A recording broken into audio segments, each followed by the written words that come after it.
ఆ పాయింట్ ఒకటే. అసలు ఈ మొత్తం ఇన్వెస్టిగేషన్ దేనికోసం మొదలైంది, ఈ పాయింట్ జంతువుల కొవ్వు అనే దాని మీద మొదలైంది.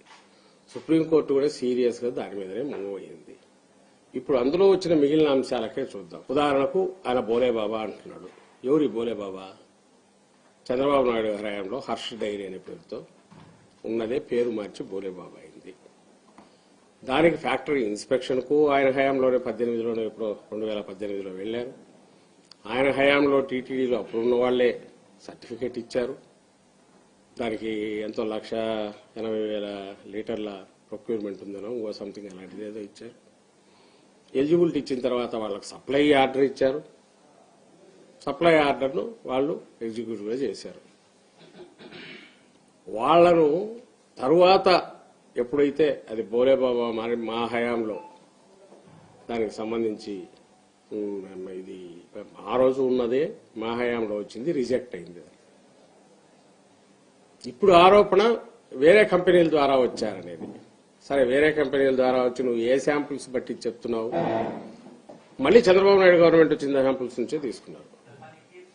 ముందు చంద్రబాబు నాయుడు గారి గవర్నమెంట్ హయాంలో అదే బోలేబాబా ఎలిజిబిలిటీ వచ్చింది, హర్ష డైరీ అయిన రూపంలోనే అది పేరు మార్చుకున్న తర్వాత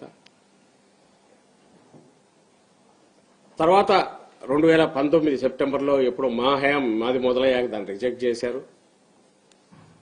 తర్వాత 2024 మా ప్రభుత్వం దిగిపోయి చంద్రబాబు నాయుడు గారు ప్రభుత్వం వచ్చిన నెలకు వచ్చిన శాంపుల్స్ లో నుంచి ఈరోజు టెస్ట్ చేసి అవి కూడా బోలేబాబా నుంచి రాలే, ఏఆర్ డైరీ అనే దాని నుంచి వచ్చిందని చూసి వాటిలో ఇప్పుడు ఏదైతే చెప్తున్నారో ఇవి కనపడుతున్నాయని అంటున్నారు. ఇప్పుడు చేసిన సిట్టు ఛార్జ్ షీట్ తయారు చేసిన దాంట్లో బోలేబాబా అనేవాడు వేషం మార్చి వీళ్ళ ద్వారా చేశాడు అని అలిగేషన్ చేశారు. దట్ తేలేది న్యాయస్థానంలో తేలాల్సింది.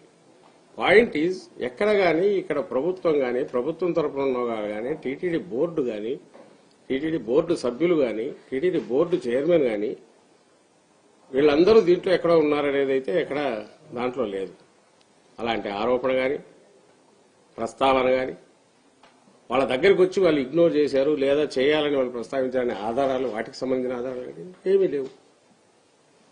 సో ఆ రోజు బోలేబాబా ఎంటర్టైన్ చేసింది చంద్రబాబు నాయుడు గారు ప్రభుత్వం అంతకుముందు ఉన్నప్పుడు. మళ్లీ వీళ్ళు తీసిన శాంపుల్స్ ఎప్పుడు తీశారయ్యా అంటే 24 జూన్లో 12 ఈయన అధికారంలోకి వచ్చాక తీసిన శాంపుల్స్ లోంచి, అంటే వీళ్ళ ప్రభుత్వం వచ్చాక తీసిన శాంపుల్స్ లోంచి తీశారు. ఈ శాంపుల్స్ కూడా బోలేబాబాకు సంబంధించినవి కావదు, ఏఆర్ డైరీకి సంబంధించినవి. ఆ ఏఆర్ డైరీకి బోలేబాబా సప్లై చేశాడనేది మా ఇన్వెస్టిగేషన్ లో మేము కనుక్కున్నామని ఈ రోజు సిట్ అలిగేషన్ చేసింది. అది తేలాల్సింది అక్కడ. ఇంక ఎక్కడ 1924 సుబ్బారెడ్డి గారు ఉన్నప్పుడు లేదా జగన్మోహన్ రెడ్డి గారు అధికారంలోకి వచ్చిన తర్వాత మొత్తం టీటీడీ దీంట్లోనూ ఏ రకంగా తప్పు జరిగిందని తెలుస్తుంది. లేదు, అప్పన్న అనే వ్యక్తి ఎవరైతే ఉన్నారో తనకు సంబంధించినంత వరకు ట్రాన్సాక్షన్స్ లో, అది న్యాయస్థానంలో తేలాలి. ట్రాన్సాక్షన్స్ లో వచ్చిందా లేదా, ఎట్లొచ్చింది, అతనికి సోర్సెస్ వేరే ఉన్నాయా, అతను లాయర్లను పెట్టుకుని చూసుకుంటాడేమో లేదు. అతను విపిఆర్ ఆయన పిఏగా ఉన్నాడని, విపిఆర్ గారి భార్య ఆమె పర్చేజ్ కమిటీలో ఆమె మెంబరు. ఇవన్నీ ఎక్కడ ఎందుకు ప్రస్తావనకు రావట్లా? సిట్ దాంట్లో కానీ ఇంకో దాంట్లో కానీ అది కూడా రావాలిగా. నిజంగా వీళ్లకు వన్ సైడెడ్ పోవట్లేదు, నిష్పాక్షికంగా జరుగుతోంది అనుకుంటే అన్ని ప్రస్తావించవచ్చు.